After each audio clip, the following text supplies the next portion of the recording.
এক লোক রাতের বেলা নদীর পাড় ধরে হাঁটছিল। হঠাৎ তার পা একটা পাথরের বস্তার সাথে ধাক্কা খেল। তখন সে ওইখানে বসে বস্তা থেকে একটা একটা করে পাথর নিচ্ছিল আর নদীতে ছুঁড়ে মারছিল। এভাবে একটার পর একটা পাথর নদীতে ছুঁড়ে মারতে মারতে টাইম পাস করতে লাগলো। এক সময় রাত শেষ হয়ে ফজর হতে শুরু করলো এবং তার হাতের সবগুলো পাথর শেষ হয়ে এলো।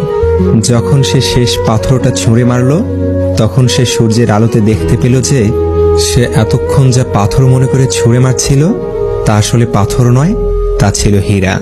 কিন্তু যতক্ষণে সে তা দেখতে পেল তার আগেই সেই সব হীরা নদীর স্রোতে ভেসে গেছে।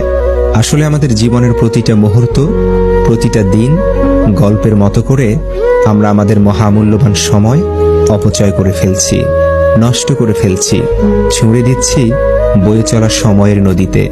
কিন্তু এমন একটা সময় আসবে যখন মনে হবে প্রতিটা মুহূর্ত কতটা মূল্যবান ছিল, আর তখন হয়তো আমাদের হাতে আর কোনো সময় অবশিষ্ট থাকবে না। তাই সবার উচিত জীবনের প্রতিটা মুহূর্তকে মূল্যায়ন করা।